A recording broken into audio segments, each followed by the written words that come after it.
आवश्यकता, सुविधा, विलासिता, आवश्यकता, सुविधा और विलासिता और भविष्य के खर्चे सब जितने से पूरे हो सके उतना संग्रह जरूर कीजिए, लेकिन बेकार की चीजों का परिग्रह करने से कोई फायदा नहीं। संपत्ति संग्रह करो, फिर उसका सदुपभोग करो, सदुपयोग करो, ठीक है। फिर जब आप मोक्ष के रास्ते पर बढ़ोगे तो पूरा अपरिग्रह करना, 3 जोड़ी कपड़े, 1 जोड़ी चप्पल और बस हो गया। भोजन कहीं भी मिल जाएगा, वस्त्र भी फिर मिल जाएंगे, कर सकते हो।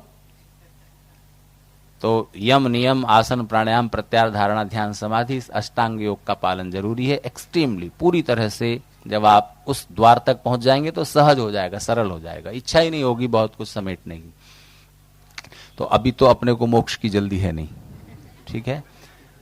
तो आया, ठीक है। और कोई प्रश्न?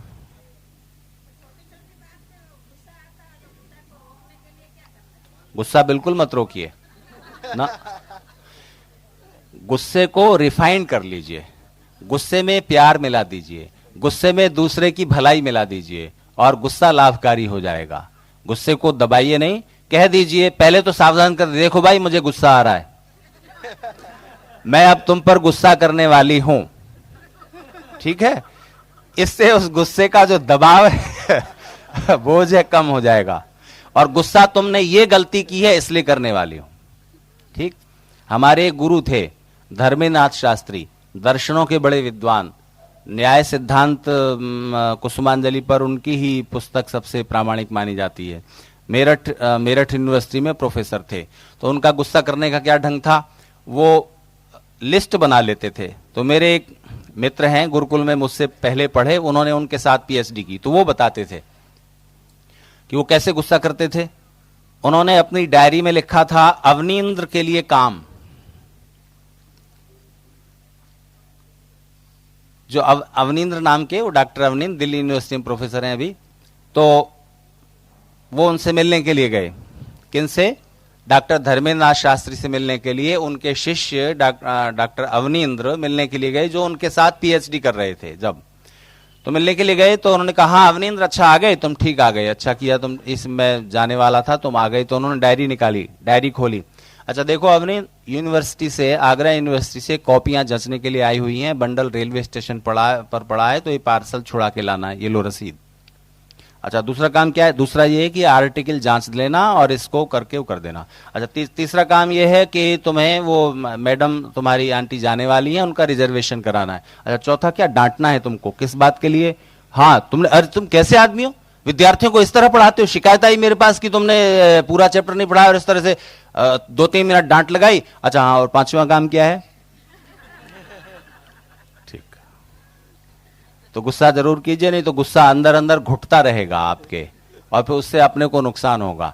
तो पहले बता दीजिए कि देखो मुझे तुम पर गुस्सा आ रहा है, मैं अब तुम पर गुस्सा करने वाली हूं। गुस्सा इस बात पर आ रहा है, ऐसा अब यहां से आप अपना वो बढ़ाइए, जरा वो बोलने का लहजा और वो थोड़ा कठोर कीजिए, और उसके बाद फिर नॉर्मल हो जाइए। पूछ लीजिए आप चाय पीनी है क्या? तो गुस्सा करने के कुछ अच्छे भद्र ढंग ढूंढ लीजिए, और बच्चों के साथ ऐसा मत करिएगा। वहां ये डॉक्टर साहब के लिए कह रहा हूं, बच्चों के साथ जब गुस्सा करना हो तब उसका तरीका दूसरा होगा, नहीं तो वो फिर हल्के से लेंगे, सीरियसली नहीं लेंगे उनके। लेकिन ऐसा भी मत करना कि गुस्सा आया, एक पिता को अपने बेटे पर गुस्सा, इतनी जोर से तमाचा मारा, कान का पर्दा फाड़ दिया, सच्ची बात है। तो इतना गुस्सा, अब फिर डॉक्टरों के पास ले जाते घूम रहे हैं। तो ये अति क्रोध जो है वो हर एक उसके लिए नुकसान में बदल जाता है। तो सीमा में करें बच्चे के। मैंने कहा ना कि क्रोध जरूर करो, पर सामने वाले का सुधार उस क्रोध की भावना में मिश्रित कर लो। आप किस लिए क्रोध कर रहे हो?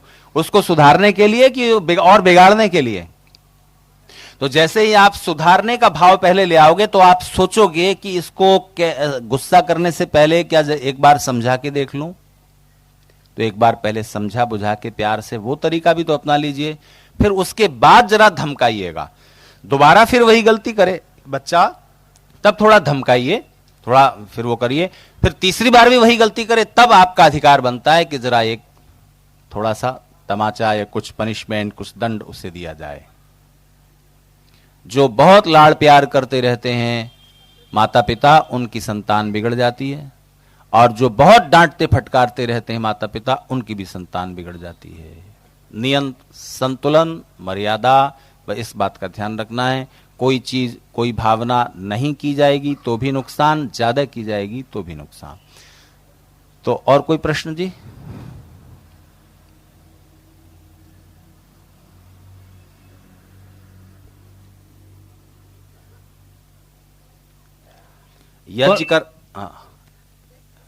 यज्ञ करने से मनुष्य योनि फिर मिल सकती है क्या?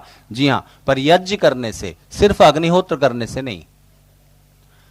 सिर्फ अग्नि में आहुति देना इतना ही यज्ञ नहीं है, ये भी यज्ञ है, पर बड़ा छोटा सा पार्ट है यज्ञ का।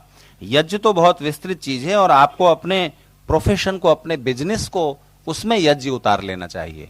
यज्ञ का मतलब होता है कि हम किसी भी काम को केवल अपने फायदे, अपने स्वार्थ के लिए करते हैं तो वो यज्ञ नहीं होता।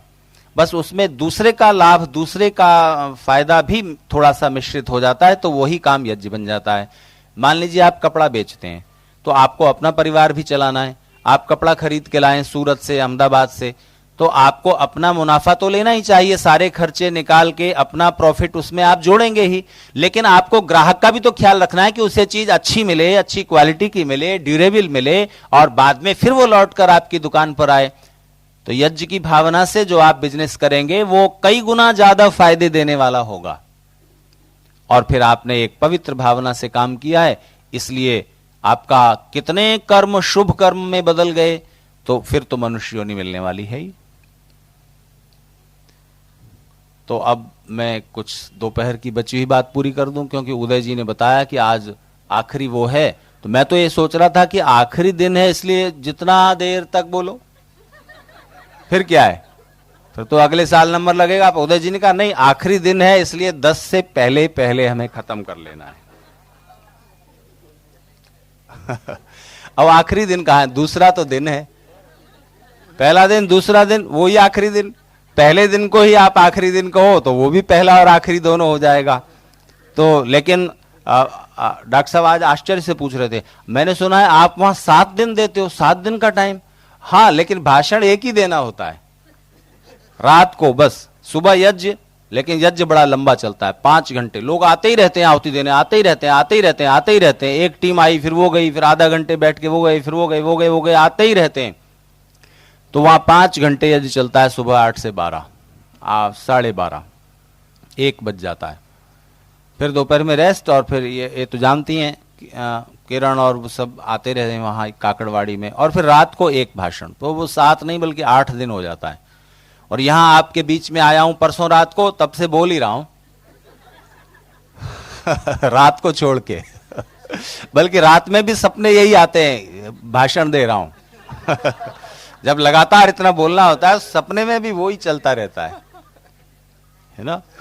तो जो सपने में बोला बस ये है, मैं तो बोला, मेरा तो परिश्रम हो गया, आपने नहीं सुना तो मैं क्या करूं। फर्क इतना ही है। तो देखिए, जीवन को बढ़ाने के लिए 2 उपाय बताए थे, जल्दी बोलिए कौन से?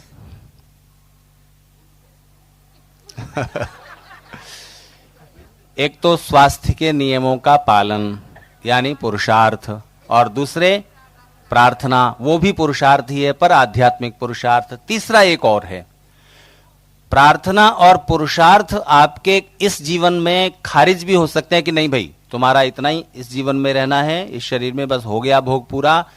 प्रार्थना और पुरुषार्थ दोनों स्टोर्ड हो जाएंगे, इकट्ठे हो जाएंगे, आगामी जीवन में काम आएंगे। अब भी तो यही 40 साल 50 जो भी ईश्वर तय करें, ठीक है।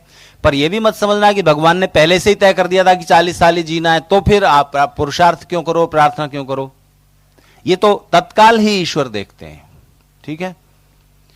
एक उपाय ऐसा है जो बेकार नहीं जाएगा और इस जीवन को दीर्घ करेगा ही करेगा। वो क्या है? वो सरल भी है, कठिन भी है, और उसका तरीका यह है, आप उदाहरण से देखो, शंकराचार्य कितने दिन जिए? 32 साल। ऋषि दयानंद की उम्र कितनी थी? 58 वर्ष 11 महीने, लगभग 59। उसमें भी उनका कार्यकाल कितना था? 18-19 साल की उम्र में घर छोड़ के भागे थे।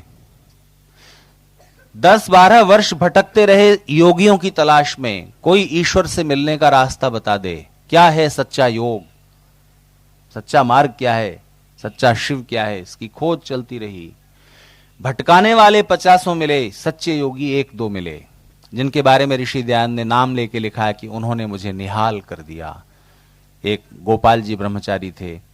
सन्यास के गुरु मिले स्वामी पूर्णानंद जी, जिनसे उन्होंने सन्यास लिया। उसके बाद में फिर गुरु विरजानंद जी के पास पहुंचे, उन्होंने व्याकरण पढ़ाया। ऋषित्व प्राप्त करना ऋषि दयानंद की अपनी साधना है।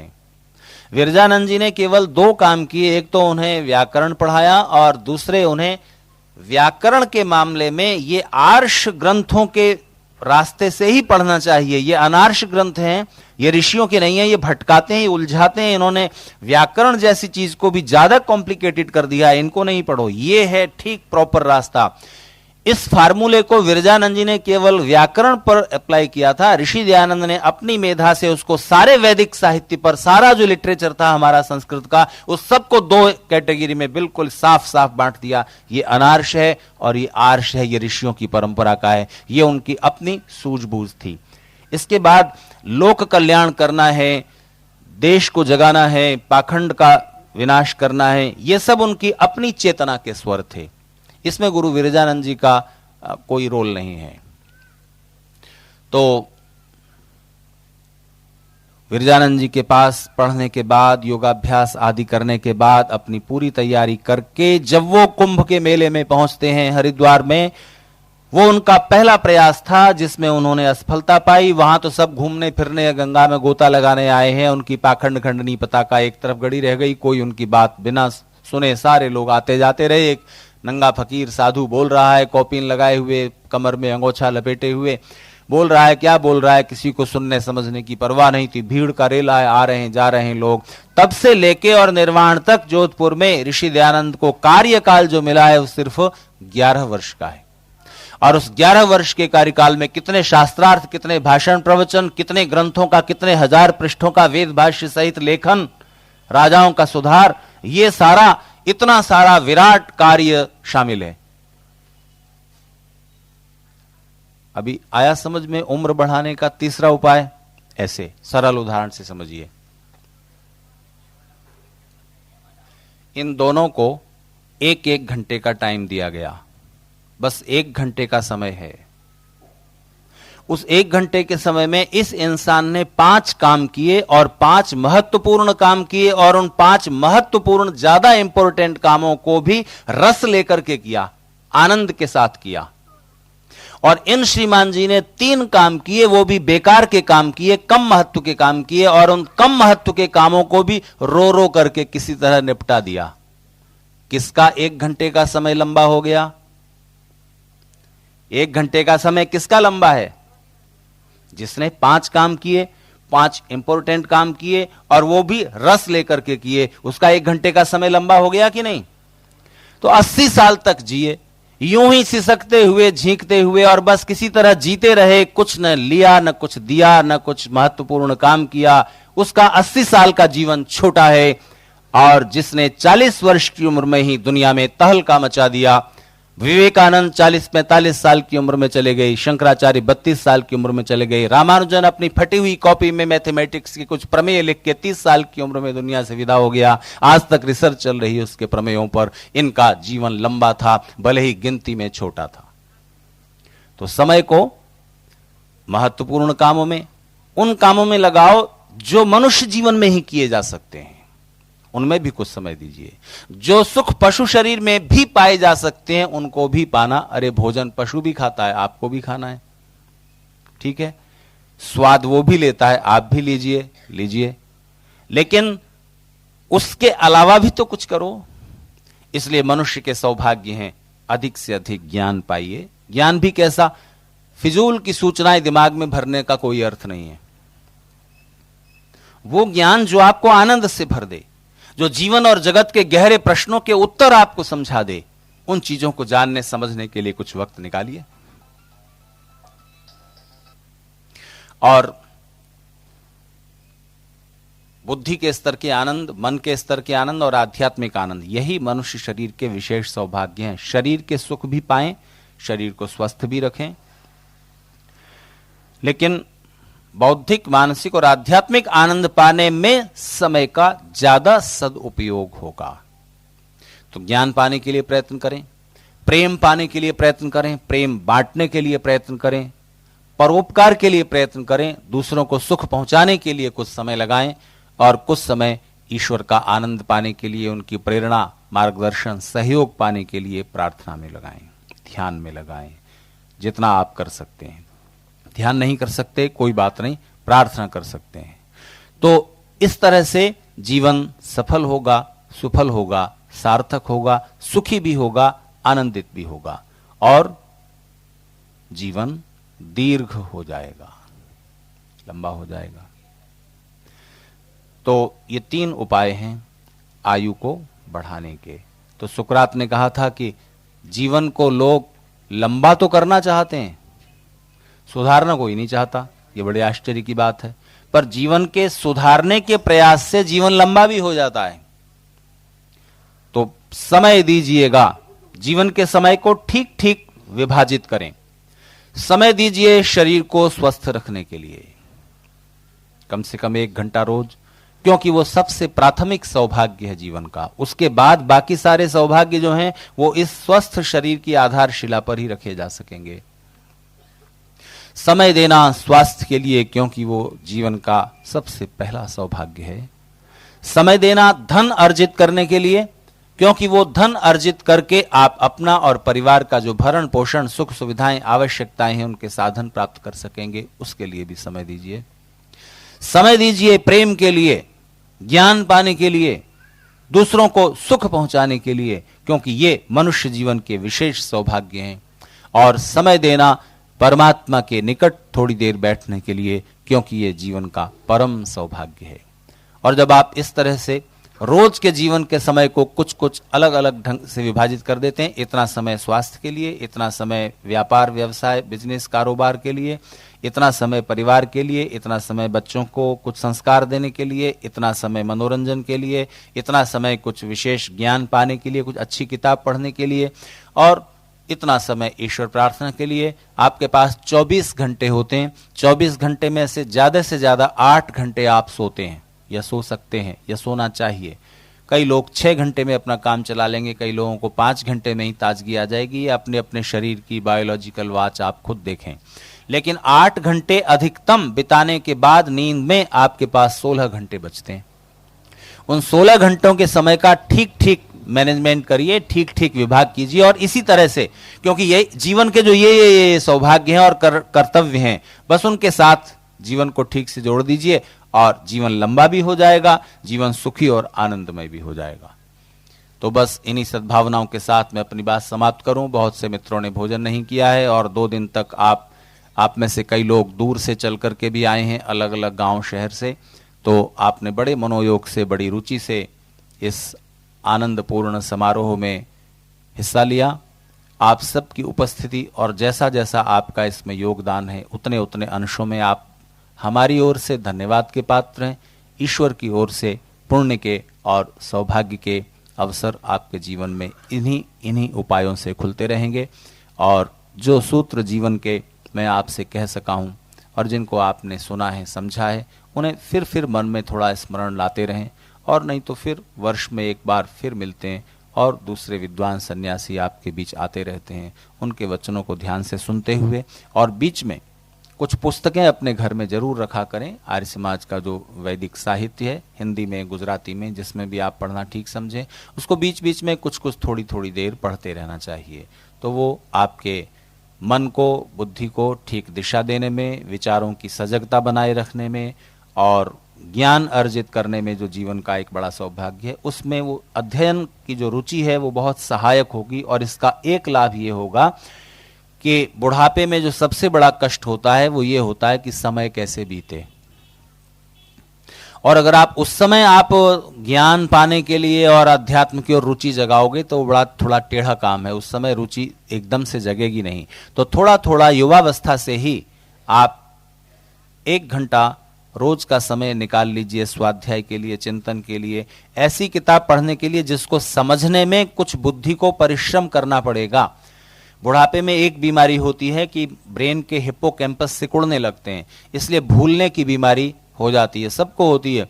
20 साल पुरानी बात याद आएगी और चश्मा कहाँ रख दिया याद नहीं आता, दांत कहाँ रख दिए याद नहीं आ रहा, चाबी कहाँ रख दी याद नहीं आ रहा, किसको फोन करना था याद नहीं आ रहा। तो ये होता है, लेकिन आप इससे बच सकते हैं। उसका एक ही तरीका है, वैज्ञानिक बताते हैं, चिकित्सा वैज्ञानिक, कि आप ब्रेन को कुछ परिश्रम करने का प्रयास करते रहिए कि दिमाग पर कुछ जोर पड़े। तो वो किताब आप पढ़ोगे जो बिल्कुल समझ में नहीं आ रही तो आपका मन ही नहीं लगेगा, आप पढ़ ही नहीं पाओगे। समझ में आ सकती है पर उसके लिए परिश्रम करना है, थोड़ा मन को एकाग्र करना पड़ेगा, थोड़ा बुद्धि घिसनी पड़ेगी, अपनी क्षमता से, कैपेसिटी से थोड़ी ज्यादा। ऐसी किताब हाथ में लीजिए। अखबार नॉवेल पढ़ने से वो बात नहीं आएगी, कोई अच्छी फिलोसॉफिकल किताब लीजिए और उसको पढ़ना शुरू कीजिए, तो आपका ब्रेन ताजा होगा, शक्तिशाली होगा, एक्टिव रहेगा आखिर तक। और दूसरे, समय बिताने की समस्या नहीं रहेगी, क्योंकि ज्ञान जो कि जीवन का पवित्रतम आनंद है, उसमें रस लेना आप सीख गए। और बस किसी ने कहा है कि किताब जो है, अच्छी किताब जो है, जेब में रखा हुआ स्वर्ग है। अच्छी किताब जेब में जो छोटी सी आ जाती है, ये थैले में, आपके थैले में स्वर्ग आ गया, थैले में एक सुंदर बगीचा आ गया, तरह तरह के फूलों से खिला हुआ। ऐसा एक किताब का वो लक्षण होता है। टेलीविजन से वो लाभ नहीं मिलेगा। कंप्यूटर पर, इंटरनेट पर देखोगे तो उसके भी कुछ लाभ हैं, क्योंकि आखिर वो बुक्स ही हैं, लाइन लाइन चली आ रही हैं, आप उन्हें पढ़ते जा सकते हैं। लेकिन वो जो इलेक्ट्रॉनिकल वो सिस्टम है, उसमें जो रोशनी है वो आपकी आंखों को क्षति पहुंचा सकती है। किताब मोटे अक्षरों में लिखी हुई, बुढ़ापे में जब आंखें कमजोर हैं तो, और बिल्कुल आंखें न रहें, देखने की शक्ति न रहे, तो कैसेट है, सीडी है, और अच्छे लोग हैं, और आपका पोता है ना, उसको पकड़िए, इधर आ, बुलाइए, जरा एक किताब पढ़ के सुना मेरे को 1 घंटा। उसकी समझ में नहीं आ रही है, पर धीरे धीरे उसको भी रस आएगा, कुछ 1%, 2% उसके दिमाग में भी कुछ वो बात हिट करेगी। मेरे गुरुकुल के संस्थापक थे स्वामी ब्रह्मानंद जी दंडी, वो मुझसे ये काम लिया करते थे, ढूंढ के, मैं जा रहा हूं खेलने, मुझे क्रिकेट खेलना है, वागीश शर्मा इधर आओ, बस जी, खेल तो गया। तो उन्होंने पकड़ा दिया आर्य मित्र, सार्वदेशिक, वेदवाणी, जरा ये वाला लेख पढ़ के सुनाना बेटा। तो अब स्वामी जी हैं, गुरुकुल के संस्थापक हैं, तो अब पढ़ के सुनाना है, तो 1 घंटा पढ़ के सुनाता था। तो फिर उनको सुनाते सुनाते मुझे भी रुचि आती थी। फिर जब मैं थोड़ा और बड़ा हुआ, 2-4 साल बाद, फिर मैं खुद पहुंचने लगा, स्वामी जी कुछ लाऊं, देखिए मैं लाया हूं, इसमें ये लेख छपा है। तो ऐसे फल होते हैं। तो ये दोनों तरफ से हो जाएगा। अगर आंखें ठीक न रही तो, माना कि बच्चों को बड़ा बोझ है आजकल कोर्स का, स्कूल के, कॉलेज का, पर अगर वो जीवन की फिलॉसफी नहीं समझेंगे तो सारा कुछ पढ़ने लिखने के बाद भी जो जानने योग्य है वो तो पता ही नहीं लगेगा। जो जिंदगी के बारे में, जीवन के इधर और उधर के बारे में, जीवन और जगत के बारे में जो जानने योग्य सूत्र हैं, वो उन्हें कौन बताएगा, कैसे बताएगा। और उन्हीं बातों बातों में बच्चे ने कुछ पढ़ के सुनाया, आप उससे कुछ सवाल पूछ सकते हो और उसको कुछ अपनी बात सुना सकते हो, समझा सकते हो, अपने अनुभव बता सकते हो। और इसी कम्युनिकेशन से दादा पोते में, दादी पोती में एक प्रेम का जो प्रवाह है वो भी स्थिर हो सकता है। तो जीवन के इस सौभाग्य को साथ रखें और आपका जीवन युवावस्था से ज्यादा मंगलमय होगी वृद्धावस्था, अगर युवावस्था से आप सावधान हैं। तो जीवन के समय को भी लंबा करें, लेकिन समय को लंबा करने से ज्यादा जरूरी है कि जीवन को सुखी और आनंदित बनाएं और मनुष्य जीवन में जो विशेष सौभाग्य पाए जा सकते हैं, विशेष सुख और आनंद, उनकी ओर अपने मन की रुचि और उन्मुखता जगाएं। आप सबका फिर से बारंबार धन्यवाद। शांतिरंतरिक्षं शांति पृथिवी शांतिरापः शांतिरोषधयः शांति वनस्पतयः शांतिर्विश्वे देवा शांतिर्ब्रह्म शांति सर्वं शांति शांतिरेव शांति सामा शांतिरेधि। ओम शांति शांति शांति।